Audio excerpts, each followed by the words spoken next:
So there isn't too much about you on the internet aside from the radio interviews you've done. There is a book that you wrote that let me see if I can get that book up here on the up on my screen here. Um, it said that you had a pretty inauspicious life story to tell in that book. Some of the bad things that seem to have happened to you and whatnot, and some of the things you're going through, having HIV virus and all the rest of it. But I guess to start off with, well, you might as well give an abridged version of that book, I guess. Okay. So to start off with who you are, your life story, what happened to you, what you experienced that caused you to do the things that you do.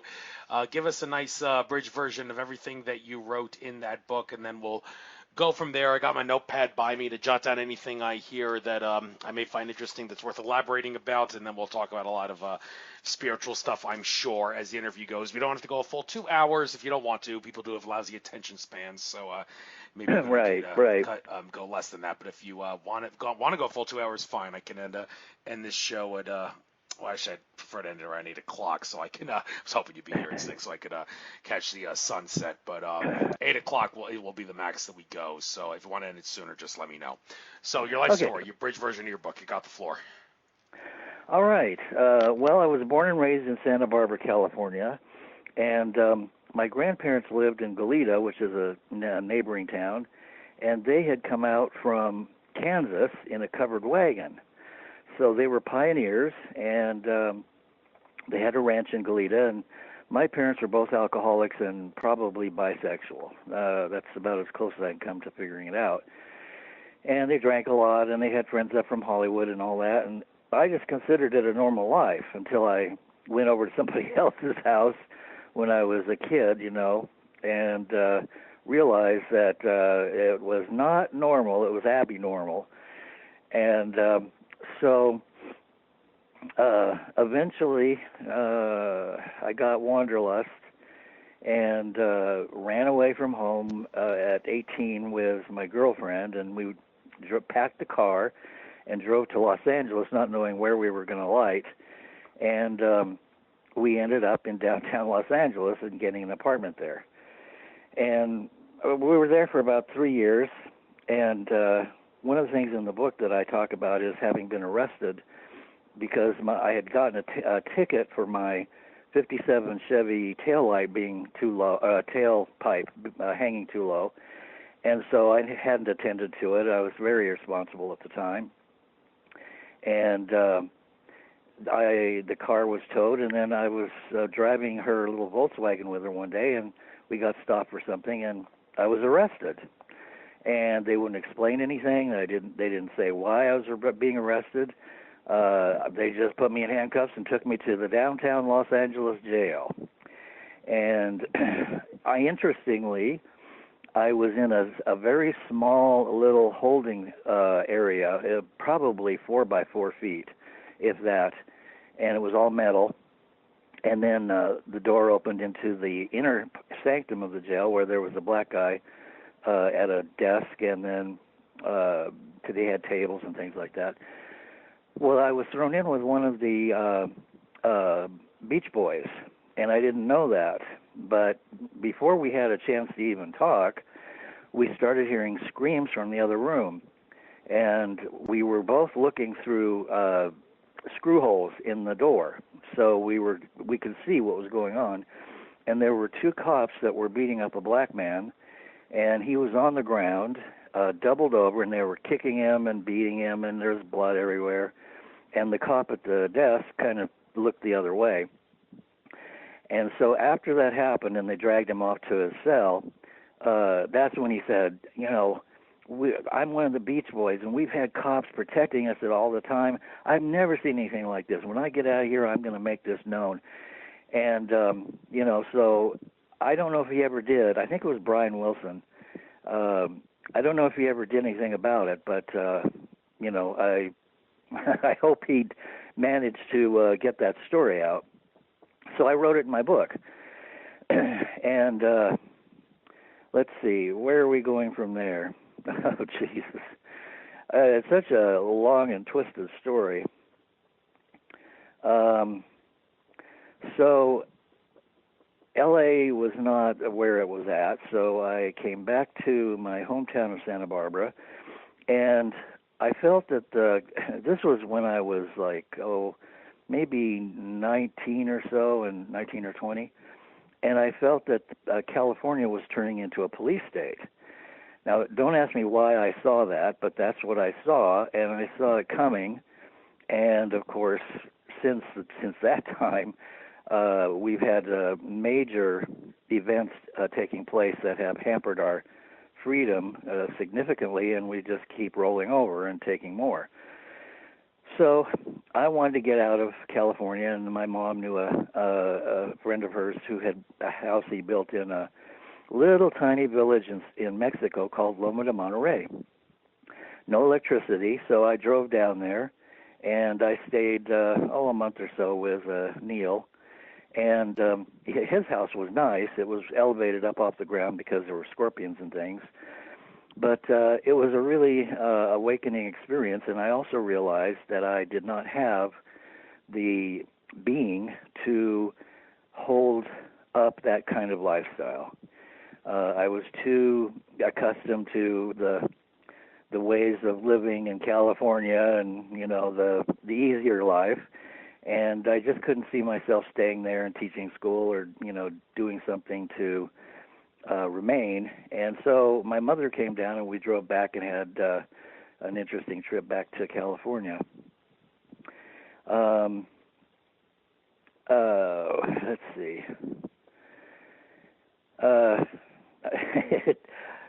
When I was when my parents got divorced, I chose to live with my dad, and it turned out that he was really in his last stages of alcoholism. And when he started beating me at night, which didn't happen often, but it happened twice, and then I figured, well, the second time was worse, so if that's the trend, then I'd better get out of here. And so the third time he did it, I locked him in the garage where he used to keep his wine in the refrigerator, and I ran into my room, and I got my my Japanese coin holder and coat, and I went out the window and over the fence, and I didn't go back ever. I never went back. It just was not a very positive environment for me to live. And he was eventually arrested for pedophilia. And so he had to leave town, and his sister sold his house for him and handled the transfer of the money and all that. We were reunited years later, and I was able to mend those fences, and we reached an understanding. So, but it wasn't an easy one because he was a very difficult person to be around. In the meantime, I decided I needed to be in an esoteric school, having read Gurdjieff and Ouspensky. So I joined a school in Northern California run by Robert Burton, and at the time it was called Fellowship of Friends. And I was just completely enamored of these ideas about raising consciousness and becoming fully awake and aware. And the teacher seemed to be awake, and he was creating a winery, which is now complete. And his method was to use impressions, finer impressions, to awaken. And he said it was a school of love. And so that lasted about 4 years until he gave me a personal task of not having sex with any other males. I had one time had some little tryst with one of the guys that was an attorney, and the person went back to the teacher and said, "Well, I don't see what's wrong with this. I feel that it's there's nothing wrong with it." And the teacher gave him a task of never doing it again, and he gave me the same task, and I decided that it had become a cult, and he was changing people's names. And I did not know at the time that he was having sex with the males and with their boys. So he was blackmailing them by saying that if you don't do this with me, you'll be out of the school, and you're a dead person if you don't have an esoteric school. So there's a lot of brainwashing that goes on in cults, and so I left and went to the San Francisco and ended up in the Haight-Ashbury district. Long story short, I remained in San Francisco for quite a few years and went through a variety of experiences, and including, alcoholism and depression and just a cornucopia of really low vibrational experiences that I just didn't seem to be able to pull out of. When you leave school like that, it does have an impact on you, because that was my life. Creating conscious moments and having all my friends there and so on and so forth. So it was a difficult period of time. And then I heard that two of my closest friends, who were the first students of the school, had also been asked to leave, and they had started a center in Amsterdam. And so I ended up buying a house in San Francisco with a partner, and they became two of my closer friends. And they were wonderful people, very unusual.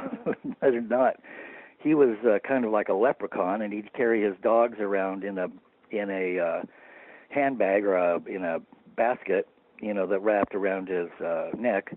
And he was a caricaturist, and so he did caricatures that were quite excellent of people, and that's how he made his living. He'd go out into the street and do caricatures and charge people a little bit of money for it. And she was just this large, overwhelming lady who just was all about consciousness and, the cutting through the farce and the lies and everything else. And she'd wear a feather boa, and she had like blue eyeshadow on, and she was a prolific writer, so she wrote reams of interesting material, some of which I have. And she eventually passed. And as much as I'd like to skip over this particular part of the story, it is in the book, and you guys can read it. And I wrote it because I wanted to have everything about my life out there, so that, for one thing, if I could never be blackmailed, it's all out in black and white, and it's, I thought it would make an interesting story. And 2012 was coming up, and I was pretty much obsessed with that whole phenomenon. And so in a brief period of time, I was fired from my job, and I decided to never work again for another person or corporation because I couldn't stand them. And I ended up being a drug dealer accidentally. I had a friend who had AIDS, and he was buying some stuff that was making him sick, and I saw that going on, and I watched what was happening. And so I said, well, listen, Kenny, if I can find somebody with something decent, would you buy it from me, and I'll just add a little markup so that I have, so that my costs are covered. Oh, yeah. And so that began a 4 or 5 year experience of dealing methamphetamine. And I did find somebody. She was like a street urchin at the time, and she was very funny, and a lot of humor passed between us. And so I started supplying him, and he was having parties at his apartment. And so people would have tried the stuff, and then they'd want some. And so he'd call me up and say, well, do you have any more of that? Can you bring some over? And I'd say, oh, okay, sure. And not realizing that I was getting deeper and deeper into the, the whole drug dealing thing. I didn't see myself as doing that. I just was doing it as a favor. But over a period of time, I burned through about 4 dealers, and each one got better than the last. And at the very end, I had bumped into somebody from Los Angeles who was getting Mexican ice straight from the Mexican airport. And so he would put all the boxes in his trunk, and each one weighed a pound, and he'd drop them off at his dealers. Well, by that time, I was buying a pound at a time. And I had just gotten so wrapped up in the day-to-day stuff that I didn't even have time to think. And so I developed clientele that were upwardly mobile. Some of them were into crystal. So, there was a spiritual element that was going on simultaneously. And I never lost that feeling that there was something higher that was watching over me, and there was a reason why it was happening. And that's all I could conjure up. So eventually I was arrested after he got arrested, and I spent a year in a live-in recovery home and decided to come back to my house up in Placerville where my dad had passed and just get out of town, live a normal life, and write a book. And so I did exactly that. I came back here and have a few acres of land that I use for vegetables, and I'm landscaping it right now, and it's a big job. But it's a beautiful place, and it overlooks the American River, and it's in a high-energy vortex. And there was a fellow who, for a number of years, healed thousands of people who lived right across the American River from me. And his name was the Goat Doctor of the Sierras. And there was a socialite named Gloria Hockensack, and she wrote a book on the subject, and so I have a couple of copies, and it's a fascinating story. Apparently, he wore goat skins, he had long hair, he and his mother were psychic, and they raised chickens and goats, and he healed people in his little house, which had a waiting room about the size of a pea, and there would be chickens and goats walking through, and, it was very unconventional. But people would go in behind the curtain where he was doing his work, and nobody ever saw him do it. And within minutes, usually, and sometimes it took a little longer, they would walk out where they might have gone in unable to walk. And whatever ailment they had was cured, and he cured thousands of people. Occasionally there were people that needed to be seen twice or three times, and he did it all by donation.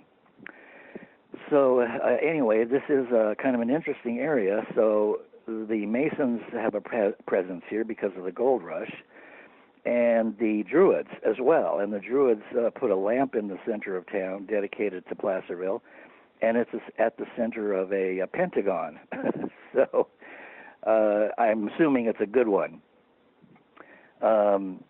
So around 2007, I started writing the book, and it took me about, actually I started around 2005.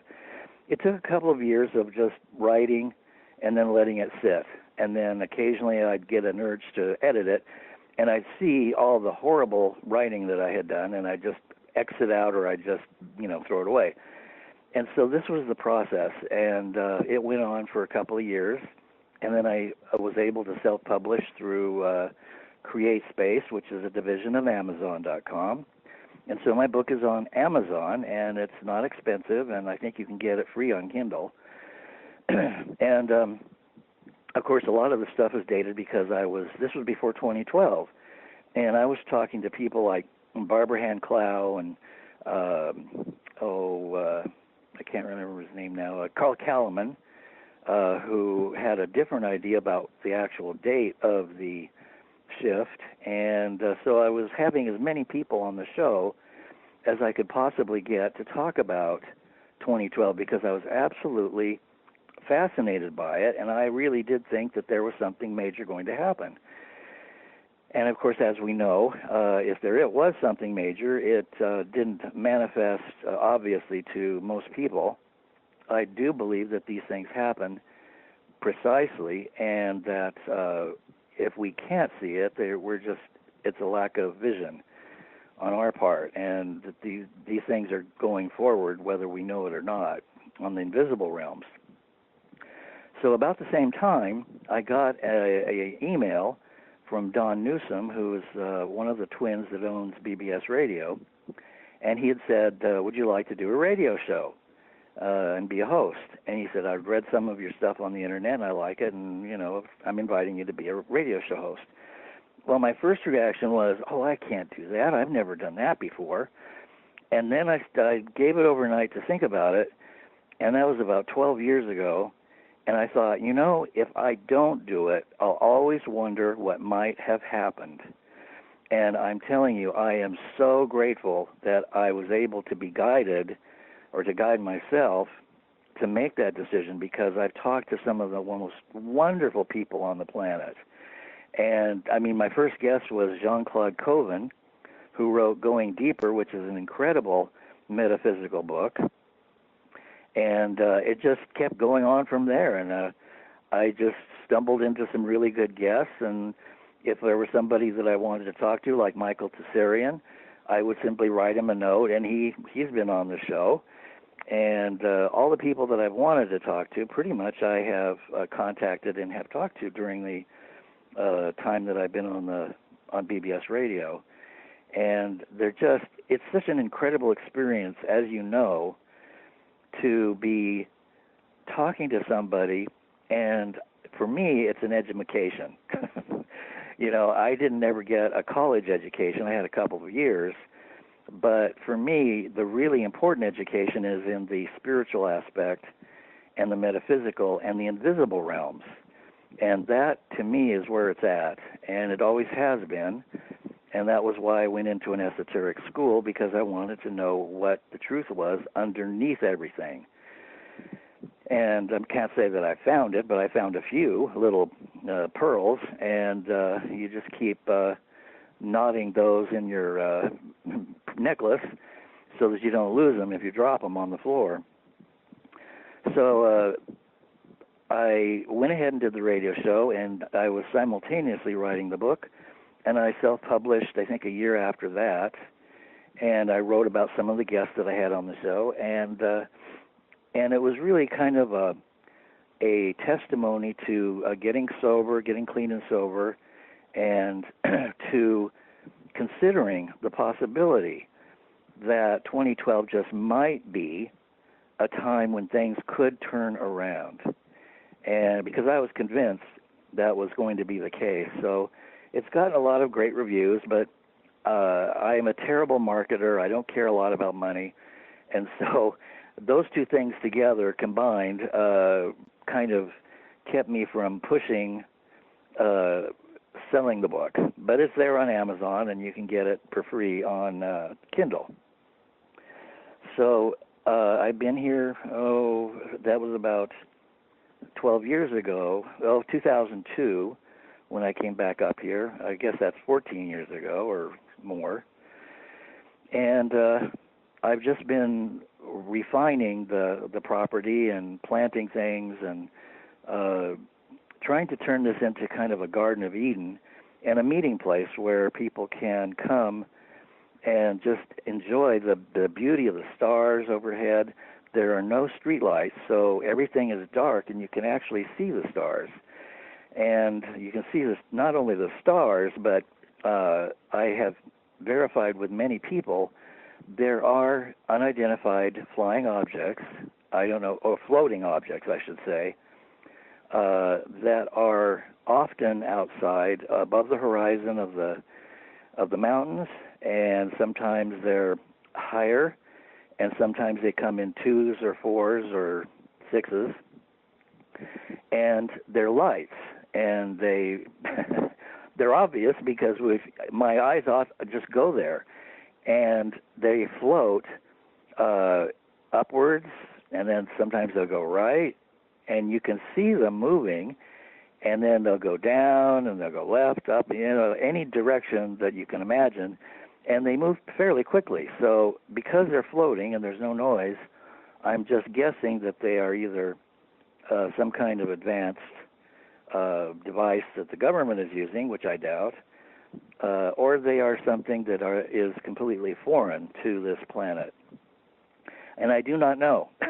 So I just have my suspicions, and they're interesting to watch. So anyway, I'm continuing to do the show every week, and that's pretty much what I'm doing. I did have a close friend of mine stay here, and some of you will have known Helene Lipson, who was a gifted psychic, and she was in Hawaii doing readings, and she got cancer. And one day I got a letter from her that she was moving back to Placerville. Well, I never knew she was from Placerville. So she was moving in with a friend to go into a hospice and basically end her last days, spend her last days here because Hawaii had become too expensive. And so she was in kind of it wasn't a very comfortable place that she was renting, and I said, why don't you just stay in my house? And I had a little house below me, and so there were a lot of things that had to be changed before she moved in, but she did. And those were some of the happiest days that she had and I had, and she was just hilarious. She had a great sense of humor, and it was sad to see her take a turn for the worse and then come back and to go up and down. But that was her path, and she passed peacefully. And I created a memorial garden in front to honor her presence here, because she brought so much to this place, and she wanted to do new moon readings and full moon. She wanted to have a class that included the new moon manifestation and the full moon analysis to see where people had achieved their goals. And she had the same kinds of ideas that I had to turn this place into kind of a regathering place. And so she didn't make it long enough to do that, so I'm still working on it. And right now, I'm working on getting the organic garden finished, which seems to be taking longer than ever, since the temperature is now in the 90s, and you can't really go outside to work too long in hot weather like that. So, but it's coming along, and it's looking really beautiful.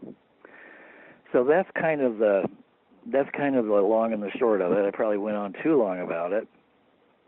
That's all right. Nothing wrong with that.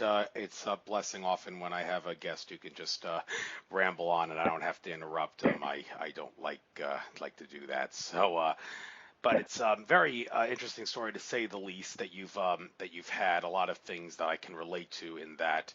And Helene Lipson, yes, I miss her too. Although I felt like such an idiot when I heard she passed away, because when I first heard she passed away was at one of those N5D conferences in Sarasota, but led by Greg Prescott and Michelle Walling, and I found out that she died there, and that was like almost a month after she had passed away, and I was like, where have I been this whole time? How did I not know about it? And she, for all intents and purposes, fell in love with me at that Return to Atlantis conference in October 2013, the one where Andrew Bartzis was viciously attacked and whatnot. Oh yeah. Yes. Yes, I do remember that, and I heard the whole story. So it was kind of an interesting occurrence. Mm-hmm. Yes, and your talk with Andrew Bartzis, where you talked with him for over like 8 hours total in a 20-part series that's on several YouTube channels, including the Fireside Chat one, which you, by the way, have. I noticed you don't upload your radio shows to YouTube anymore. You just basically decided it's not really worth it to do that. You still do the shows on BBS, but you just don't upload them to YouTube anymore. Is that how it Well, is? I do upload the current show that I've done, and if the guest is really interesting and I think that people will get something out of it, then I will post who the guest is going to be on the coming Saturday. And this Saturday I have a friend of mine, Timothy Conway, who is just hilarious, and he's part of the I can't remember the name of the collective, but it'll come to me. And he is a fascinating guy. He does readings and soul purpose readings, and he has studied some arcane knowledge from the time of Plato and Socrates and incorporates that in his readings. So he's a lot of fun. So he'll be on this Saturday.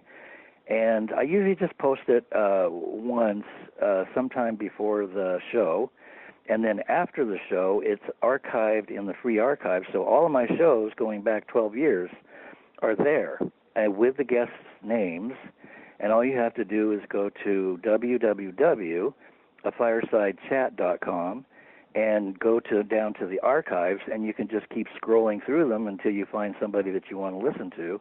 And it's a vast array of people. I mean, I was never really hung up on any one particular type of person or point of view or anything like that. I just was there to kind of give people the space to speak about their work.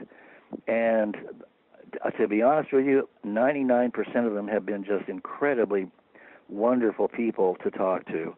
And many of them I've had back a number of times and have become friends, like Amelia Benz. I just fell in love with her when I first heard her first interview through Project Camelot.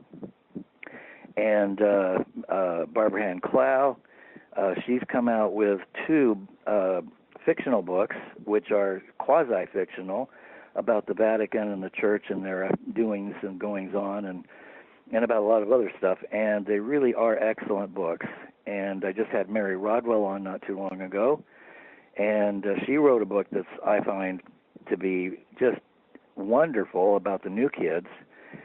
And of course, the new kids have been talked about for, probably 40 or 50 years, because I remember hearing about them, at least 20 years ago. You know, when I think Time magazine went to China to interview some of the psychic Chinese children, and they had the ability to read a book halfway across the world and do other things like revive a rose that's inside a closed glass and all kinds of interesting stuff. And they weren't the only ones. They started finding them in other countries. And then there were the AIDS babies, the babies that were born with AIDS, who just magically were healed. I mean, one day they had it, and the next day they didn't. And so there's not a lot of information out there that you can find about these things, but they have gone on. And the people who were indigos and rainbows and crystals and all the rest of it, they've grown up, had kids of their own, and their kids have had kids.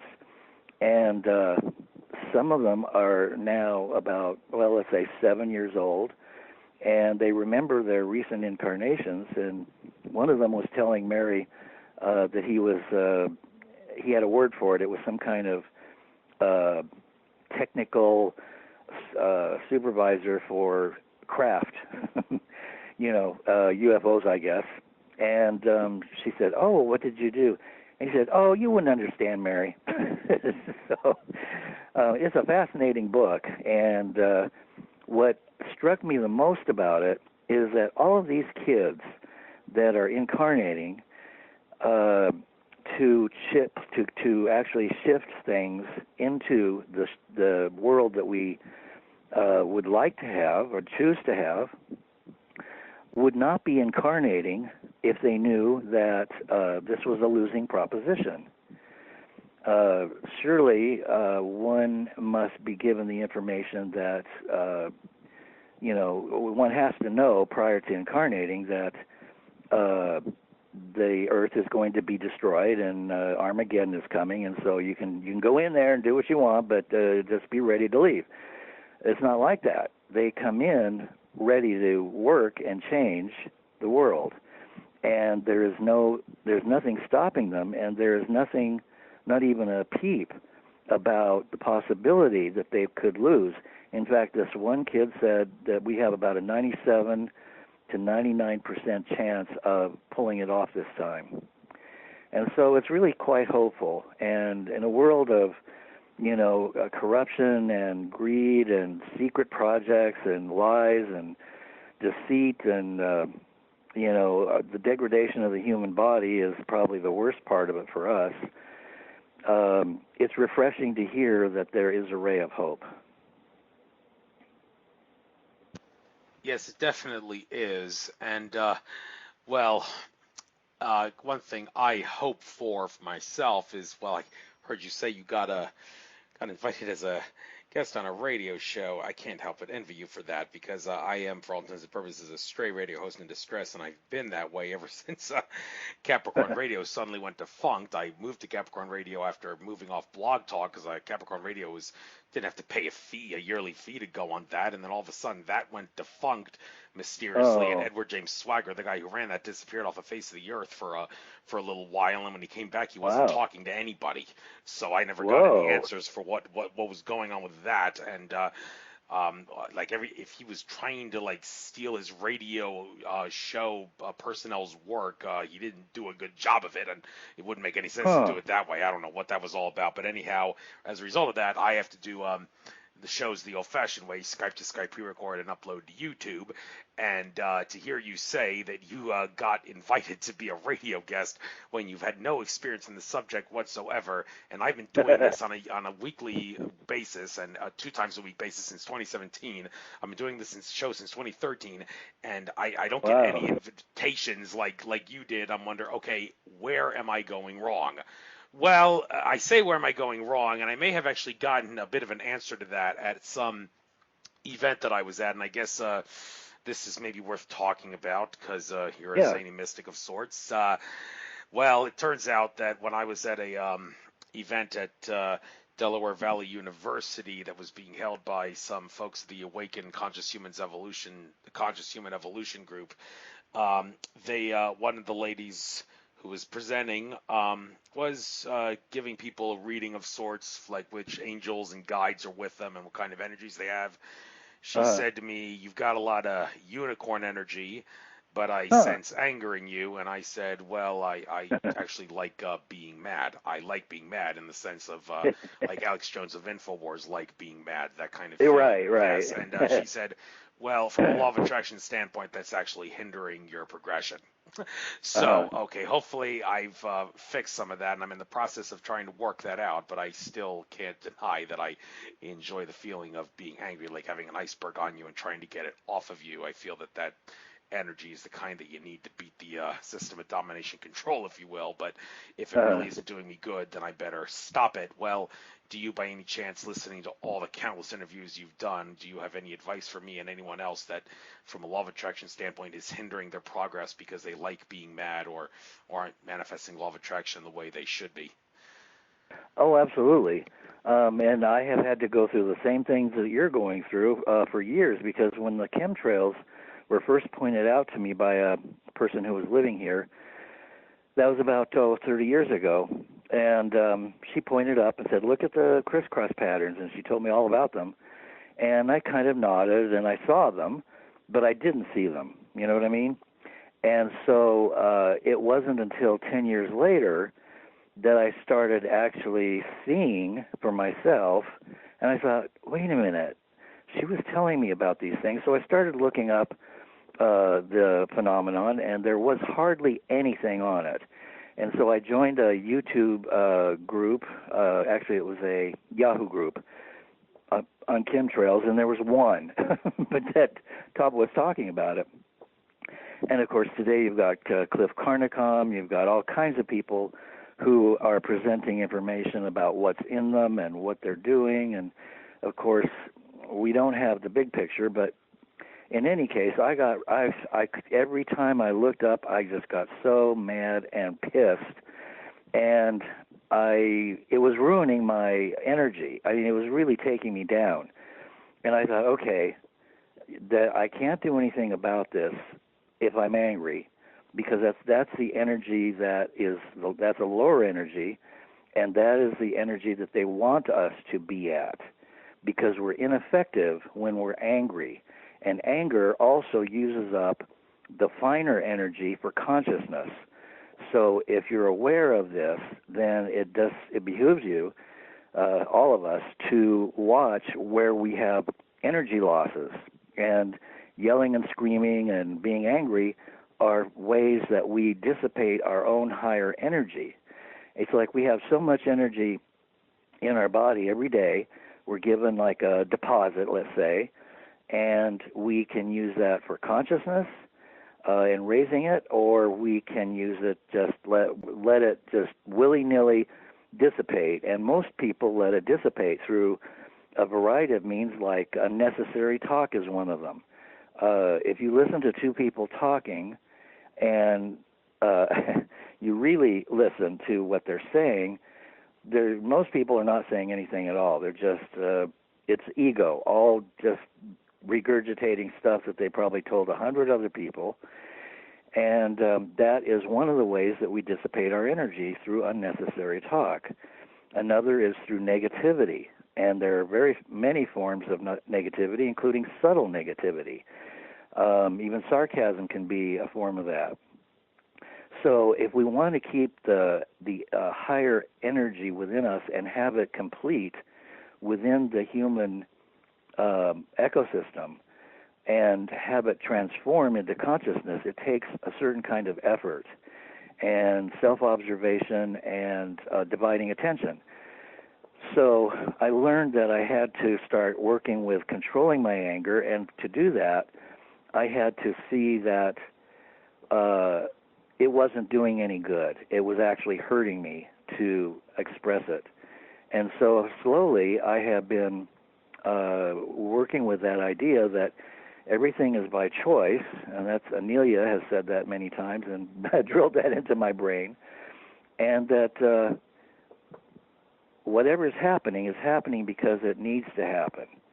And I may not understand the purpose of it or the larger scale galactic and beyond machinations that are going on, or even beyond that, the higher realities that we can tap into. But I do feel that we are tapped into multiple dimensions, and we have all been gods in our own universe. That came from George Kavasilis. And we're in a process of descending, or it's a compaction process, and we chose to do this. And according to George, we chose to have the absolute worst beings who are into control and domination take over, so that we could basically be free to do what we wanted, for one thing, and not be responsible. And also, it was a challenge to see if we, as spiritual beings, having come from the other side, would be able to survive it and transcend it.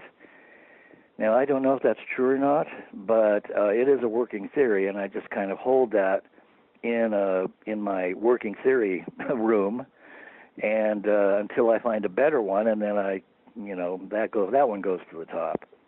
But there is a kind of anger that has to do with the injustice of things. And some anger is legitimate, but we have to be very careful about expressing it. And you can use your anger as it rises to take it to a higher level. So as you feel that energy of anger, as long as it's not so bad that you're throwing dishes across the room, then you can transform it when it gets up to a certain point in the body. It's like a chemical processing plant, and the more refined it is, the more consciousness is created. And it's not an easy thing to do. It takes a lot of attention, and being present is probably the most important thing we can do, is to not be in the future or the past, which is where we spend most of our time, and to be present in this moment and to what's going on, your sensations, the feeling of your butt on the seat of the chair, the sound of my voice, and all of that.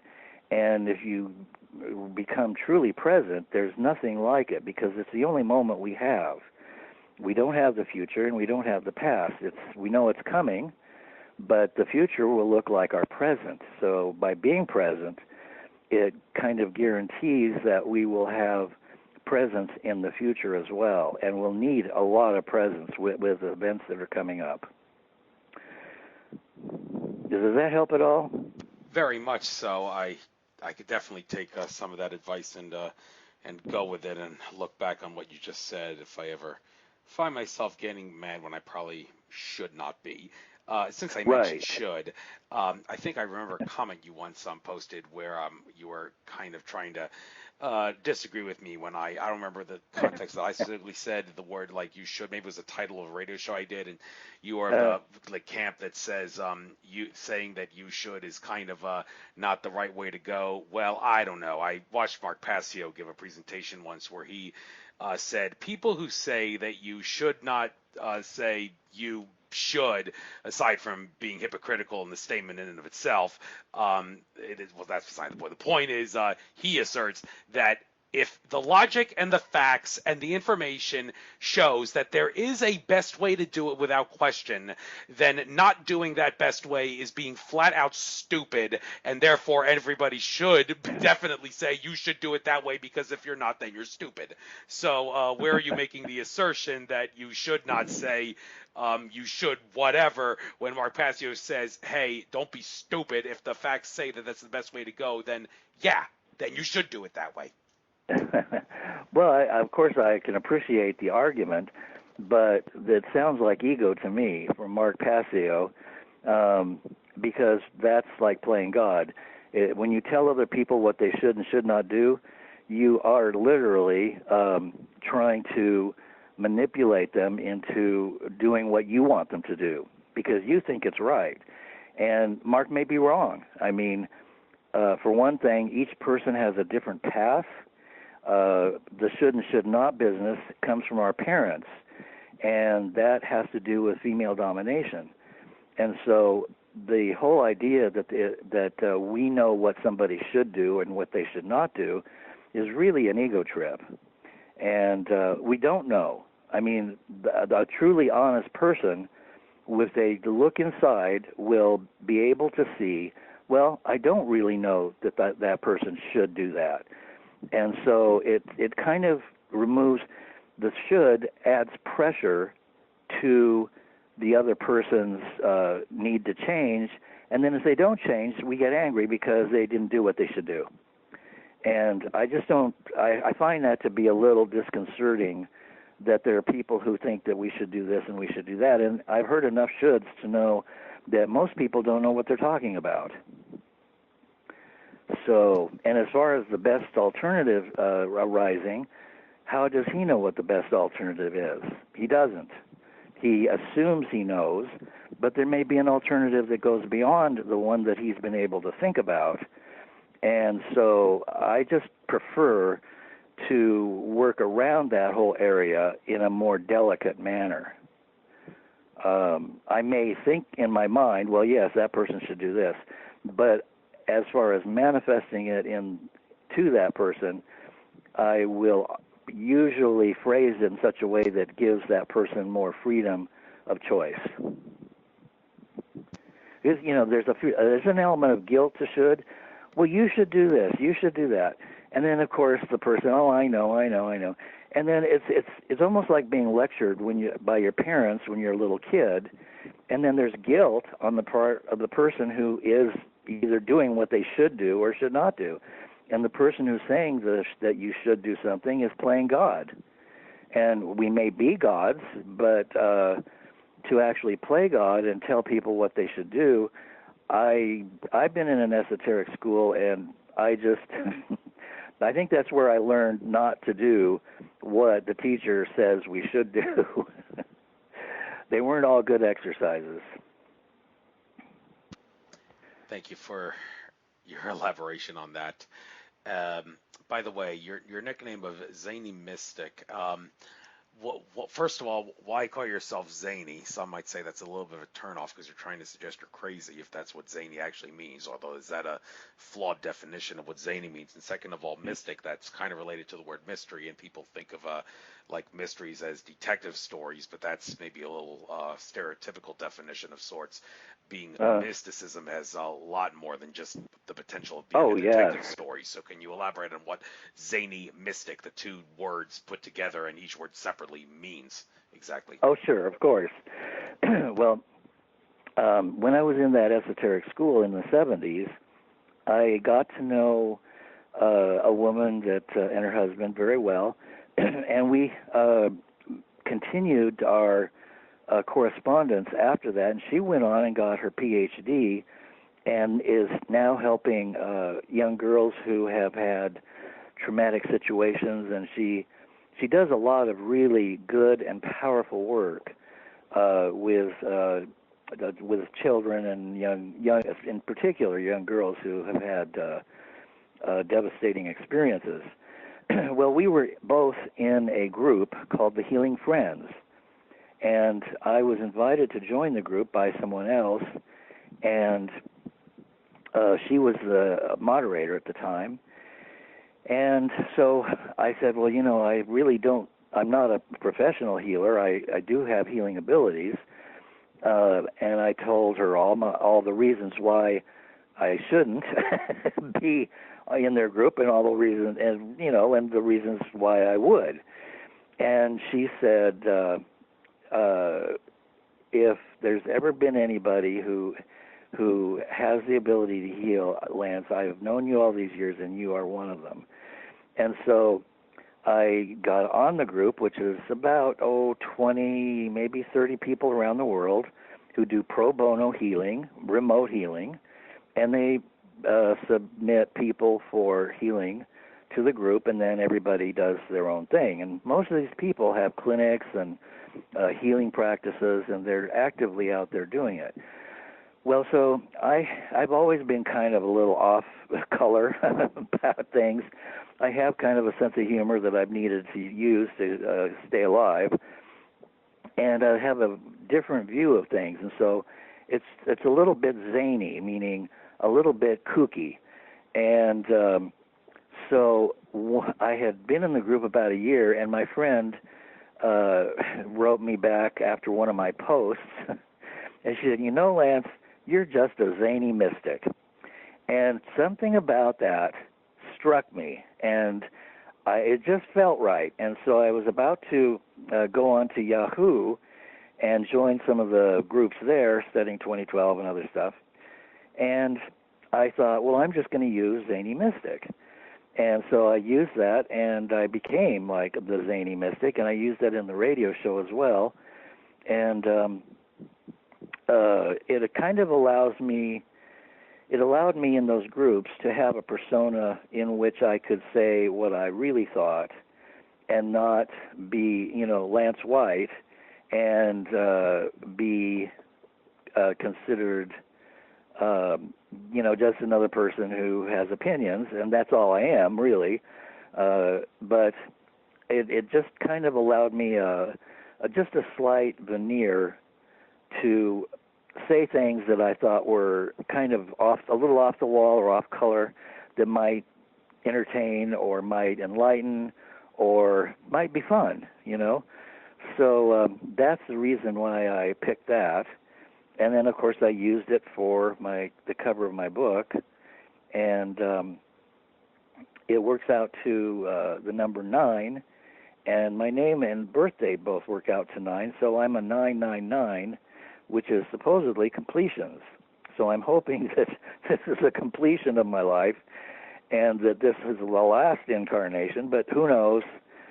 I hear stories about all kinds of things, and, you know, we just don't know for sure how that process works and how it might have been corrupted. So, and then the mystic, of course, I've always been attracted to the mystical and the metaphysical, and that which is beyond the visible spectrum, or that which is something that, well, like angels, divas, fairies, parallel realities, infinite dimensions, you know, the idea that we might be in infinite places at the same time, and that these bodies that we call ourselves are really as large as the universe, and that we are the universe, and what we see outside is actually within us. So I've always been attracted to the mystical side of things, and I wanted to understand why things are the way they are. what is the life force behind a tree? And when you start reading about trees and how they communicate, and mushrooms, and I mean, everything has just miraculous properties. And kids get to see this because they're not already inundated with information that tells them this is this and this is this and this is that and that's that. End of story. And you will live and you will work and you will die, and you'll save up your money, and then you won't be able to spend it because you'll be too old to travel. And then we'll get it because that we get all the money. The control system seems to have a way of vacuuming it all up. It's called night sweeps for the banks. And so anyway, that's pretty much how I got the name. It came from my friend, and I liked it, and so I just kind of stayed with it, and I'm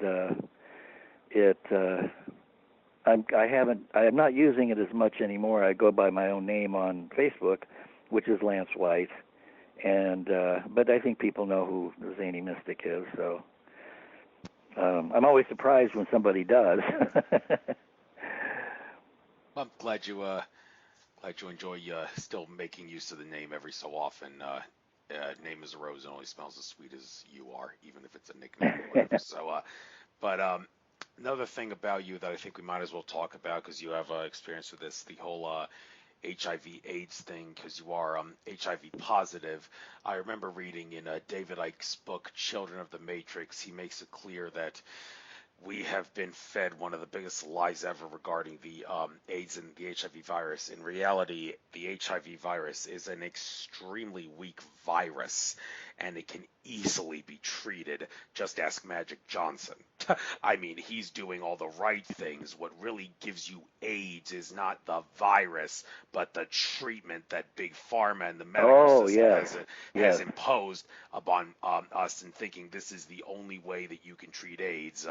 It's not. And I presume that you are the kind of person that is in the same camp as Magic Johnson, and that you know how to properly treat it so it doesn't ruin your life in any way. So you might as well live your life as if you don't have it, even though you have it, because you've been able to exploit the fact that it is a weak virus and you know how to manage it. So why don't you expose the secrets that the Big Pharma doesn't want us to know about AIDS being a weak virus, and the proper ways that you can combat the virus to live a perfectly healthy life in many ways?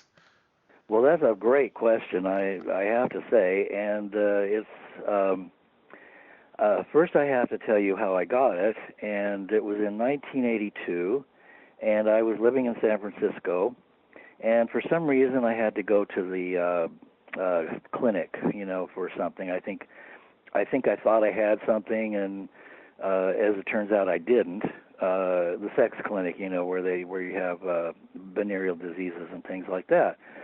And they had posters up about this new hepatitis B vaccination study, and they looked really incredible. They said it takes 3 months. You come back on the same day each month, and we draw your blood and give you the second and third immunizations or vaccinations.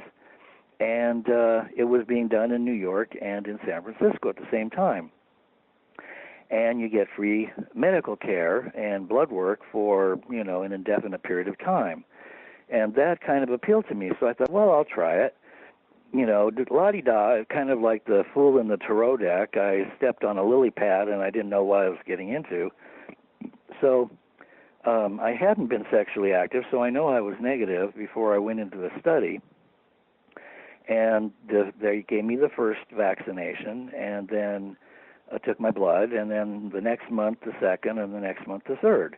And then I began seeing the doctor, who was a very nice man, and he would give me a thorough physical, and I do all my blood work and everything. And after several years of seeing him, he let something slip out, and he said, oh, well, we know when you converted, when you seroconverted, because the first vial was negative. And the second vial came back positive. And I don't think he really understood what he was saying. But I had a friend who had been studying what was going on, and he was explaining to me how that worked.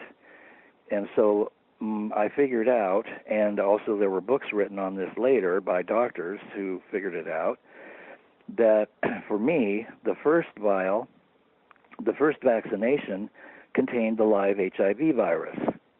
And the blood work would have come back negative. The second one it had taken, and so I was positive in the second vaccination. And mind you, I wasn't having sex. So there was no other conclusion but to see that I had been given HIV through this hepatitis B vaccination study, which is now well documented, and it's a fact. And it really changed my life because I had a friend who was more advanced than myself, and he was living in my house, and he went through hell with treatments for, and we tried everything. I mean, there was nothing really to try. There were very few experimental drugs. I did try one from Japan that gave me diarrhea, and I tried to get in as many studies as I could because I liked the studies. You had a chance of, possibly halting it or getting cured, and you get the blood work. So I think I did the right things, but then I also did some of the wrong things. By the time I was dealing drugs to my clientele, I was staying up a couple of days a night. I wasn't eating properly. I wasn't drinking water. And I was doing everything wrong, and my T cells never dropped below 200. So I began to wonder, and this was after several years, and I began to wonder, well, maybe doing drugs and all these other things that are supposed to be so dangerous are not factors in increasing the potency of the HIV and activating it. It may be that, just being happy is enough to, keep it at bay. And so there was a big puzzle about that. And so I began to disbelieve what I heard from the medical profession because they're programmed to say and think certain things. And I thought that we were dealing with something entirely different. And I began to wonder if it was a manufactured virus, because I think that almost all viruses, even cancer, is manufactured in the laboratory, and they develop the cures going out, 10, 15, 20 years, and then just break them out when they need to make more money. And if they're not making enough money, they will say, there's a new cure, there's a new medicine for HIV, and it's even better than the last one, but they're never going to give us a cure because they don't want us to be cured. They want us in a constant state of fear, of ill health, and with the fluoride in the water and the degradation of the food and the additives in foods and the 1,001 paper cuts that you can get from eating anything that you buy at the supermarket, we really are miraculous creatures that we can even be alive. The water is tainted, and just about everything has GMOs, and those are known to cause us a lot of damage to the organs. And so I tried all kinds of experimental things that I did with my friend Don, and he fought the good fight, and he tried things too. He flew back east, and they were giving him these big injections of oil. It looked like oil. It might have been something from the X-Files, who knows? But in any case, it was kind of painful. And then he got KS, or Kaposi's sarcoma, and so he started to have lesions on his face, which was very embarrassing. And so that we had to get the cosmetics out. And he spent about an hour, covering them up so he looked normal. And I just have to say, the courage and conviction that he showed was really a testament to the human spirit. He never gave up. He never stopped doing what his lifelong dream was, to play the cello in an orchestra. And he worked at it day and night playing his cello, and he ended up with an orchestra through a friend of his who was writing music and playing music, and a pianist.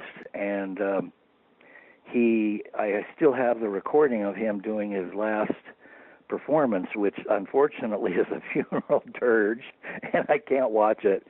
I just start crying every time I see that. It's so beautiful, and he was such a beautiful person, and he stayed alive as long as he could, I'll tell you. And but I was there for him with his friend Seth, the pianist, and we said goodbye to him, and he left his body. And so I somehow went on and on and on.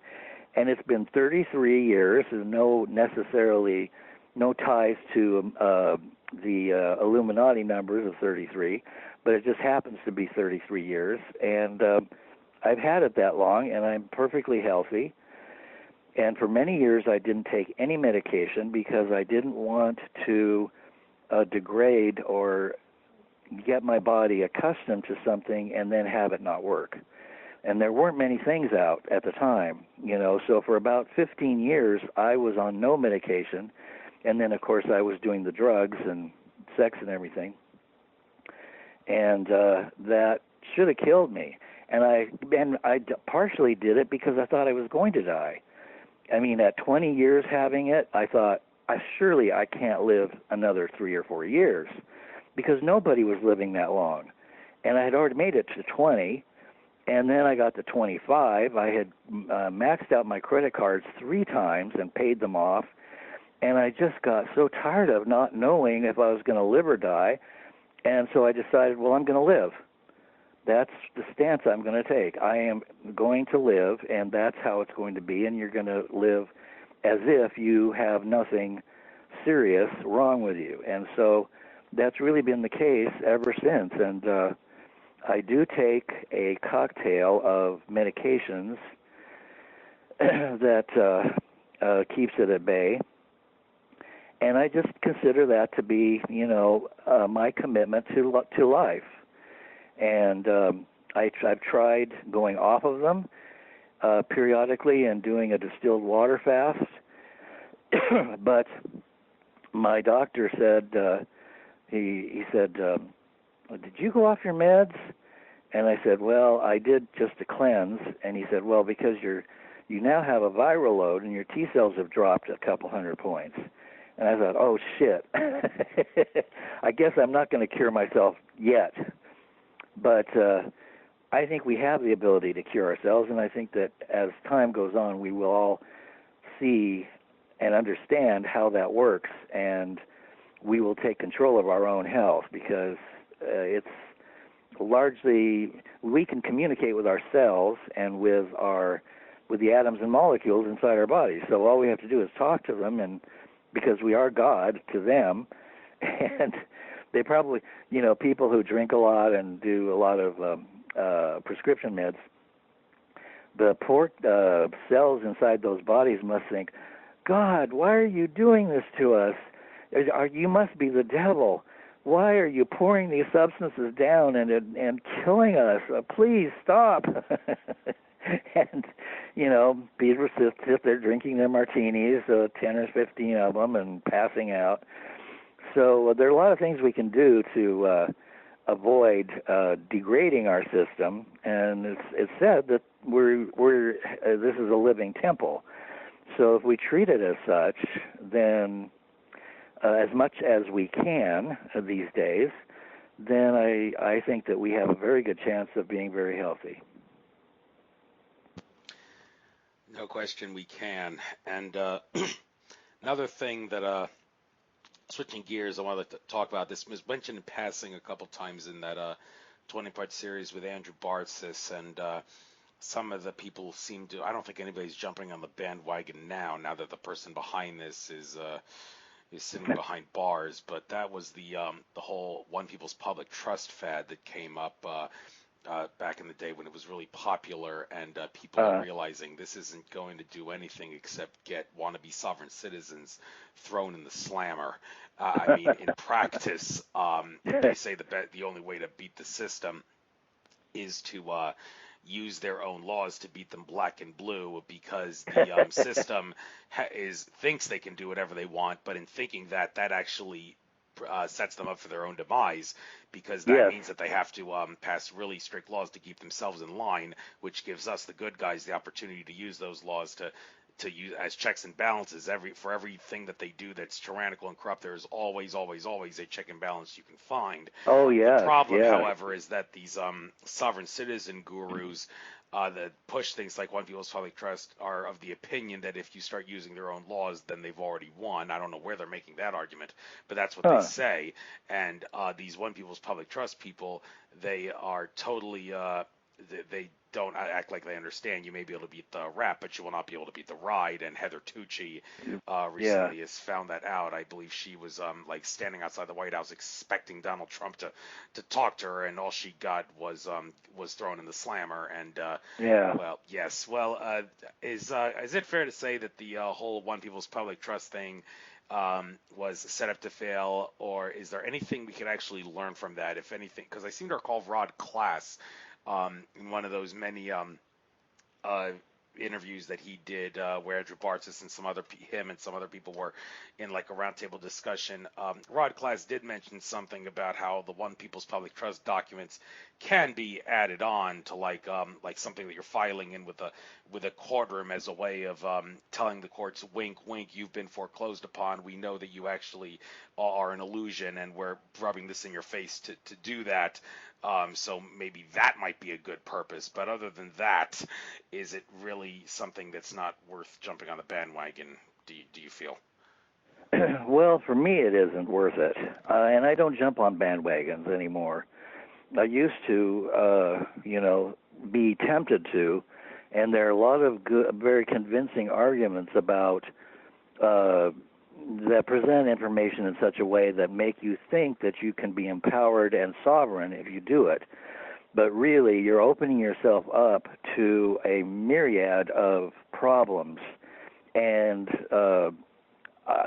when I've looked at these various things, I've decided that they're not for me. Whatever I do has to be something that is generated from within myself and is not something that comes from someone else, especially a human being that thinks that they know what they're doing. And I don't know if you know about Nassar, right? That is kind of a precursor to some of these later groups. And of course, Nassar is still going on after how many years? 20, 25 years? And there's people still waiting every day for their checks.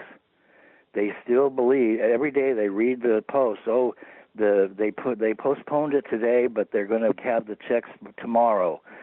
And that's how this whole society works. It's a carrot and a stick thing. And I just don't want to be subject to anything that's manipulation, that I think is really probably run from behind.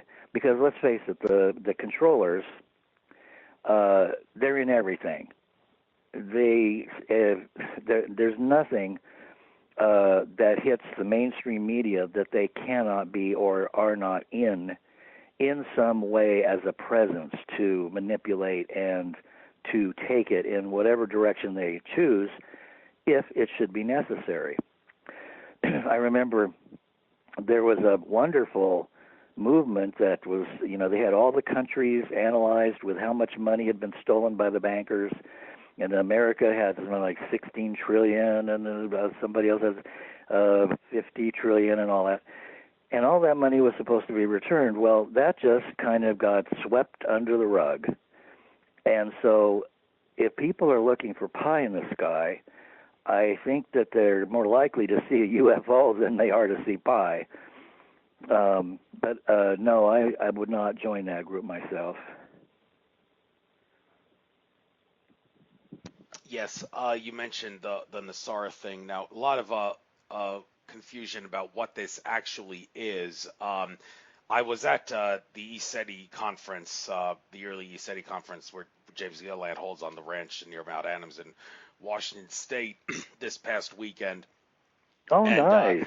I decided to rub it in his face during question and answer sessions about how in 2017, shortly before Independence Day, he said his connections with the Chinese White Dragon Brotherhood societies, the same that Benjamin Fulford communicates with, uh, talking about saying, yeah, they're expecting things to happen, so and so at this time, and he mentioned something about Independence Day 2017, and I told him, well, you're a year behind schedule, and this is getting kind of ridiculous. I mean, even some ET contactees like Sheldon Neidl of the yeah, yeah. yeah, you know who that is. Yeah, he often his Yeah, I met him. weekly emails. He always seems to mention about this, and you're thinking, okay, these ET contacts are communicating with him.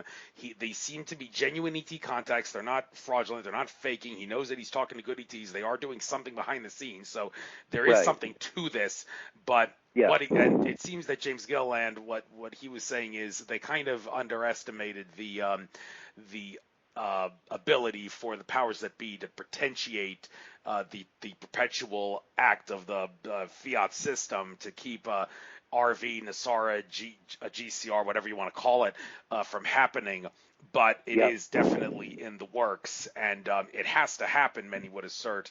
And one would think it would have to happen before 2024, when Pluto and Capricorn, which signals the destruction of everything that's not in humanity's best interest, comes to an end. One would think, okay, it's got to happen then when we go to gold-backed currency, sometime before then, and then maybe after 1 or 2 decades or something, we could eventually acclimate to no money at all and join all the other races that Alex Collier asserts are out there that don't use Yeah. any money at all. So Oh, this yeah. idea that there Yeah. is an GCR NESARA that is genuine out there, but it's not happening because, well, they're trying to roll it out in a nice, smooth manner, and that's forcing us to test our patience and all. Do you think that that's probably what's going on here? It certainly seems that way, and I agree with everything you said about the shift to no money, because eventually that will happen, because you know Babylon magic money is designed to create a spell. Excuse me, and it has. We're all under the spell of money, and so um, and greed has reached unprecedented highs. Even though less than 1% of 1% own everything on the planet. I mean, it's just appalling. And they continue to vacuum up or hoover everything that's not nailed down, you know, and to generate income on, big pharma and this and that and nanotechnology. So we're just basically, expendable according to them. But there will be some kind of reset of some sort. And you've noticed all the cryptocurrencies coming out. I have a feeling that those are going to have a big impact, even though they are ultimately run by artificial intelligence. And one of the things that Andrew talked about in those interviews was that there's artificial intelligence that's beneficent, and then there's one that's not. And according to Timothy Glenn, who's going to be my guest this Saturday, he says that the Matrix is nine-dimensional, intergalactic, and it runs the systems for all of the galaxies that we are aware of. And so 9 dimensions is a lot. So until you actually leave the ninth dimension and are no longer in the first 12 dimensions, you're still under the spell of artificial intelligence, which runs the large matrix that runs all the planetary systems. And I feel that what's happening here is the larger AI, which is far more advanced than anything we can imagine, is working on infiltrating companies and research areas to basically birth itself here on Earth. And I think we're going to have a lot of difficult problems coming up because of that.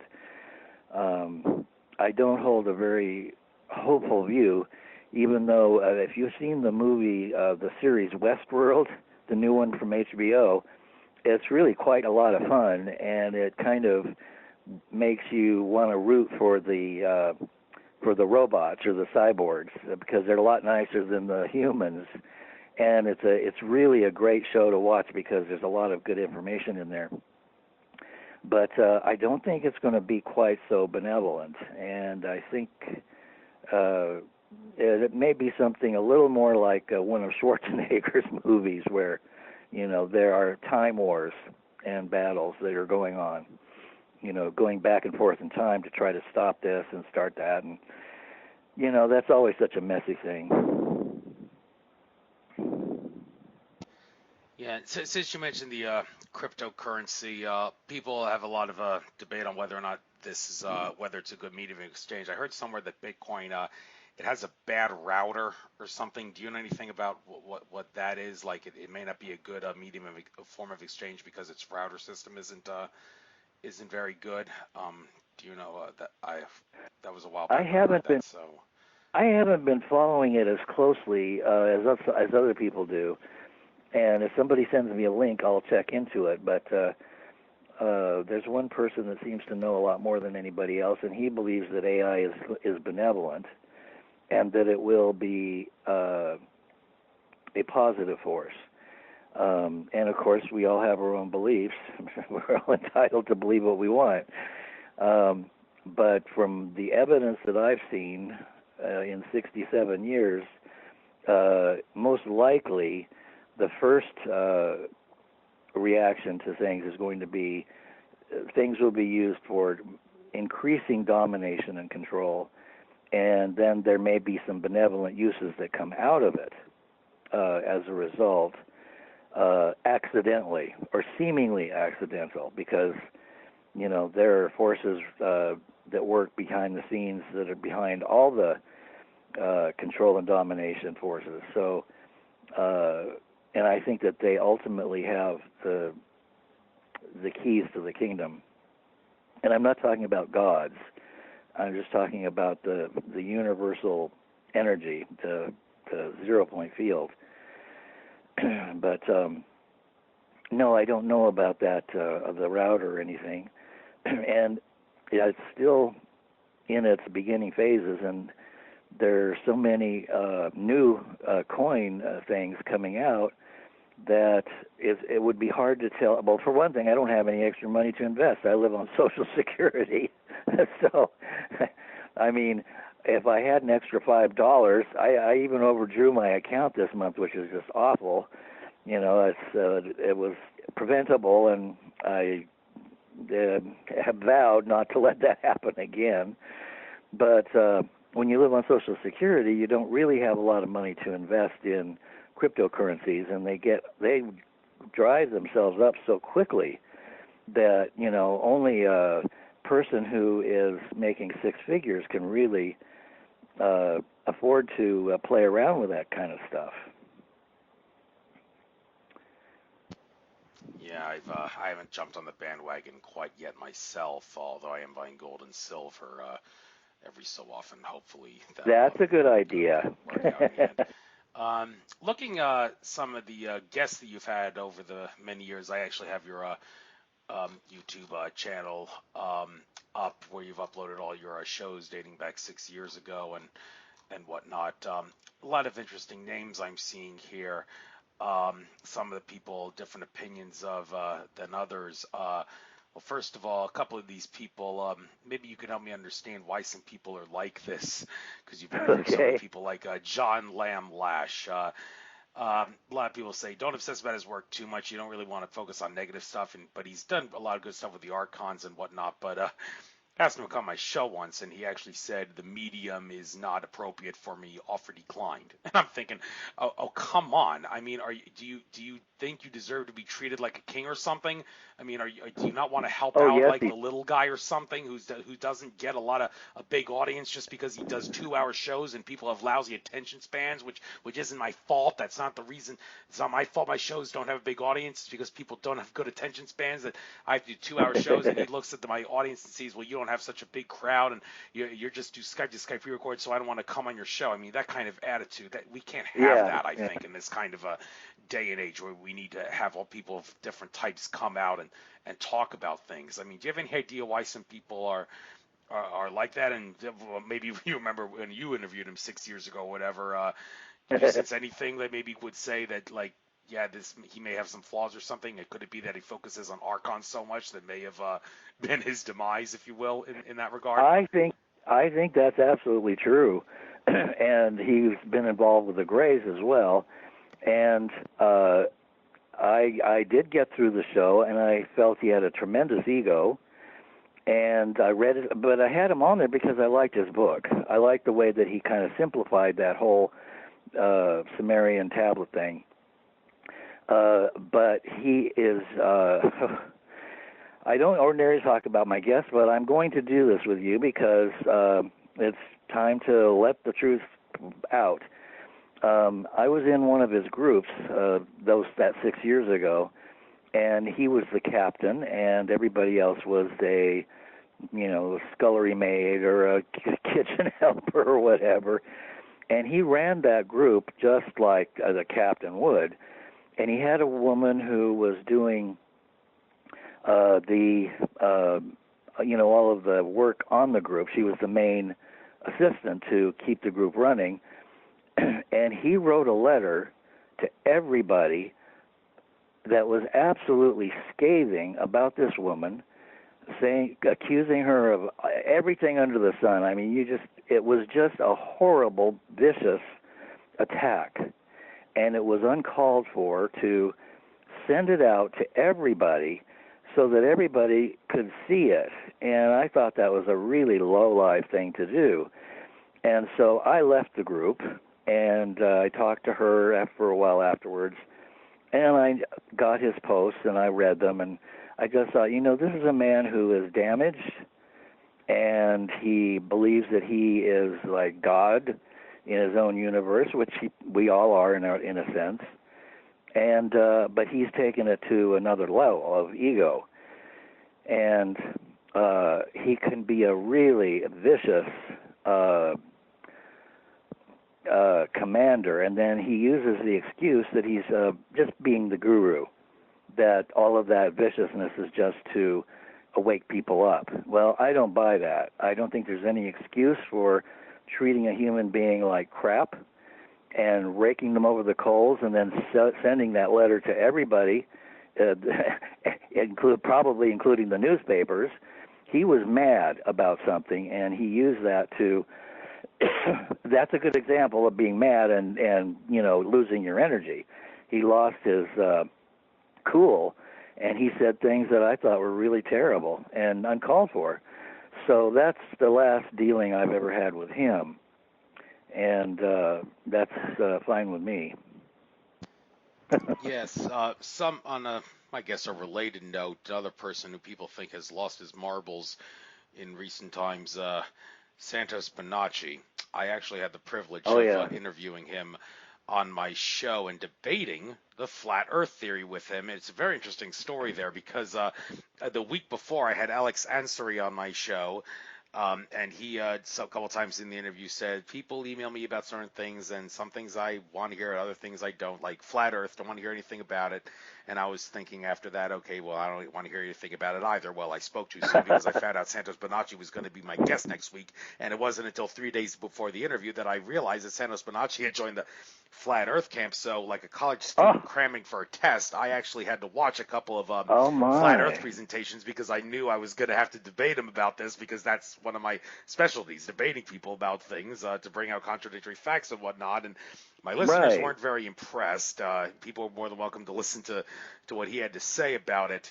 But about what exactly could have happened to him that causes him to, in some cases, use heavy peer pressure to get people to go to his ways. He's actually got as far as like the drug dealer in school who says, "Hey, smoke pot with me, or I'm not your friend anymore." He's actually said, "Agree with flat Earth theory, or I'm not going to be your friend on Facebook anymore." And I'm not going to name names, but he did actually unfriend a few people because of that, and that's heavy peer Wow. pressure to a T. So to think, okay, maybe this guy, like, it wasn't until after he was released from jail, after he was in jail for like 90 days or something on a contempt of court charge, Uh-huh. that he seemed to lost his marbles, which kind of makes you wonder if maybe he was put under mind control when he Yes. was in jail Yeah. at that time, and that's what's Yeah. caused him to lose his marbles. So you can't really blame him for acting like this. But I've actually heard some people try to defend him by saying, well, the whole flat Earth thing, it may be a two-dimensional way of looking at a three-dimensional and higher dimensional construct, but on the bright side, it does wake us up to the fact that your consciousness creates your reality. If you believe it's flat, well, maybe that's the kind of world you're going to get. I don't know if that's a good way of looking at it, but that's what I've heard. So where do you think this stuff comes from, and do you think these people that are on the flat Earth timeline and everything that goes with it, do you have anything because George Cavazos, he had a few things to say about people on the flat Earth timeline on that presentation he did on the UFO New South Wales channel. People are welcome to listen to that. So I babbled long enough. What do you have to say about this? Well, um, one of the interesting things that I discovered when I was watching one of the series that was made by Gene Roddenberry, who used to sit in on seances, and he also used to sit in on channeled material. So I thought that was kind of interesting. And he did a series, what was the name of it? So it's not well known, and it didn't get a lot of coverage, not like any of his other ones. And his son actually had to finish the series, which was a noble effort, but it kind of went downhill. But the initial series was excellent, and it's about these androgynous beings who appear to be helping humanity, and of course, behind the scenes, they're manipulating and doing things that are definitely in their own interests. And it's well worth seeing, if I can think of the name of it. But anyway, in that series, which I think was done, it was the last one that he ever was involved with, so it would have to be at the end of his life. I could probably look it up on the computer. But in that series was a cafe called the Flat Earth Cafe. Now, that's foreshadowing. That is how ideas are seeded into the collective, and there must have been some information that Gene had access to about the flat Earth that made it worthwhile for him to call the cafe the Flat Earth Cafe. I think it's going backwards to imagine that this is a flat Earth, because it doesn't jive with the present cosmology that seems to be more accurate. And if it was flat, how does it?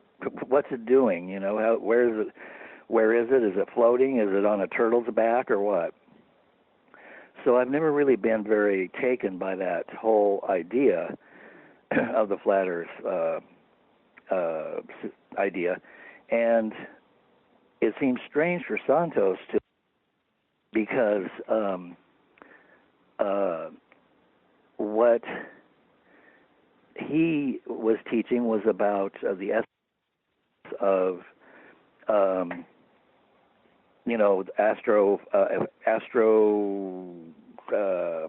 what does he call it? Astrotheology That's it. Yeah, thank you. and syncretism. Yeah. Yeah, and that has to do with round planets, and so his whole basis for teaching is based upon round Earths and planets circling each other. So it seems like a really strong about face, and usually when those things happen, there's some kind of mind control that's stepped in, and people are simply, or they're paid off, or they're drugged, or a combination of the above. Maybe an implant is put in his brain. That's not uncommon. And another person who kind of went off the rails was the German guy who was talking about black goo. And I can't remember his name off the top of my head, but he was with Cara St. Louis, and they kind of split, and he went off and went kind of kooky for a while, but prior to that, he had a lot of very solid information about black goo and programmable matter and other stuff that they're using that we don't know about. So those people are gotten to, and they never seem to be quite the same when they come out of whatever it is that is done to them. Yes, definitely. No question. I mentioned George Kavassilis and how he's obviously not a flat Earth believer, and he did have a few things to say about people who he feels sorry for that have jumped on that timeline and what he thinks the implications of that are. But one thing about George that I admire a lot is his ability to get answers from his heart and not really delve into a book or the internet to do research. Now, in regards to whether or not that it makes sense to do that for anybody, well, some people are good at it, better at it than others, but interesting thing about George that I like to pick on him for is the whole thing about him saying that chakra system is not really something we should be concerned about because he believes that's so matrix-oriented, the chakra system. Well, I mean, look at Andrew Bartis, for example. He's said that the crown chakra plays a very big role in his ability to access the Akashic records. And George Kavassilis, he can't access the Akashic records from his heart soul essence and answer almost any question under the sun, unlike Andrew Bartis, who can because of his ability to read the Akashic records and utilize the crown chakra to do so. George has said, like, if you ask him a question he doesn't know the answer to, he would say that's not information that I keep stored within my heart soul essence. So does that mean that the crown chakra is more important than the heart chakra? Well, I don't know if you can how you can define important in that regard, but to think that you should always go with the heart, as George says, that's kind of not really probably the best way to go, and I think I've just given a good reason as to why. So how do people do it? If that's the best question, do you see how people like him do it using the heart just to get answers, and is that really the best way to go? And people that, like, for that matter, do you have any advice for maybe how people can better access the Akashic records like Andrew Bartis can, or is that out of your area of expertise? No, it's not quite out of it. And I do have some insight into how he was doing that. But first, let me talk a little bit about the chakras. There's more than one person that has come out and said that we don't need chakras. And Carla Fox has a wonderful blog. She does journeying work with people who want to go outside the dimensions and travel, and they come back and then they talk about their experiences. She does work on teaching people how to eliminate the chakras because, according to both her and George, the chakras are divisions that are unnatural, and they're also two-way devices. So it's like a microchip. It transmits and it receives, and so we can be manipulated through our chakras. I do believe that. And just look at anybody's sex chakra. I don't know anybody that isn't manipulated to some degree by their thoughts that come from that particular chakra. But Carla works with eliminating the chakras, and Amelia Benz tells an interesting story.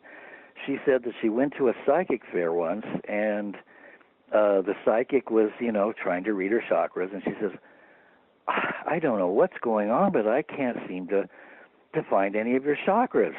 And she was getting really disturbed because couldn't read her, and Amelia looked within and realized she didn't have any, and so to placate this person who was going to read her chakras, she created them instantly, and oh, here they are.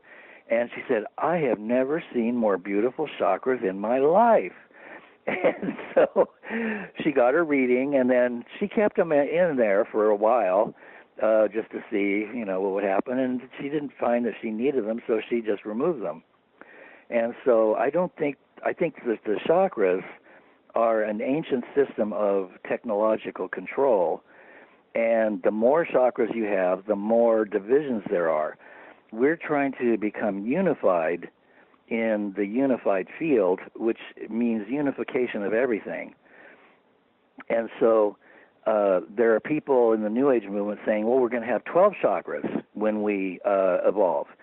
Well, that just means that you're going to be in a bigger sandbox, you're going to be playing with galactic people, and you're just going to be under a larger spell of domination and control, because if anybody knows how to do it, it's the old galactic civilizations, and they're very sharp. So I suspect that the chakras, if the chakras work for you, use them. You can open and close them yourself internally. You can maximize some and minimize others. It's a psychic technique. And if you enjoy them and you want to work with them, by all means, don't feel that just because somebody says that their system of control and domination needs to affect you, your path may be to use them. So I always tell people, do what you feel is right for yourself. And I've seen people remove their chakras and come out feeling wonderful. And, because there's just one place that they access all information, and that is the heart. And the heart has a mind of its own. It's the first cell to divide, and it has a brain, a literal brain. And so there's also according to Drunvalo Melchizedek, there's also a soul type essence that is contained at some place. He didn't say where, but within the heart. And so the heart is a very special place. And I think it trumps the mind any day. Sorry about using the word trump. But I am kind of neutral on that. I thought I was removing my chakras one time, and I ended up not removing them. And I thought, well, Lance, does it really matter if the aliens and the reptilians and Dracos and Greys have access to your chakras? Is it really going to make that big a difference? And, you have to look at those things. How paranoid are you about your inner world? Because, a lot goes on there that we're unaware of in the conscious levels. But I really liked George's presentation, and in his book, Our Universal Journey, he has some diagrams that are very convincing.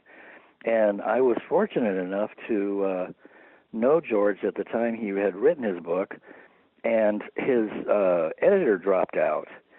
And so I offered to kind of do like a mini edit to get it started. And so he and his wife called me from Australia and said that they really felt that they would like me to edit their book. And so they sent me the manuscript. The caveat was that it had to be done in 2 weeks or they'd lose their funding. So all of these intense metaphysical ideas, which thank God I was, aware of enough to be able to comprehend, and his Australian slang, it was quite a challenge to edit that book, and I love that book. It's really a game changer. And so I got to read it first, and of course, you're not really reading; you're just kind of poring over things to see what's stopping the flow in this sentence. That's how I work. And if something doesn't flow, I retool it without changing the meaning, so that the flow is there, and it flows better, and there's nothing that you stop and think, oh, I'll put this book away for now and not read it. I'll read it later. So that was a lot of fun, and I love George. He's a Zany Mystic too. Yeah, and glad you got something out of that private session I had with him, where back in the day, where a lot of questions were answered. You played a big role in spreading that out, I believe, and getting a lot of people to listen to it. It turned out to be quite popular, and never knew a Oh, private session good. could be so popular in that regard.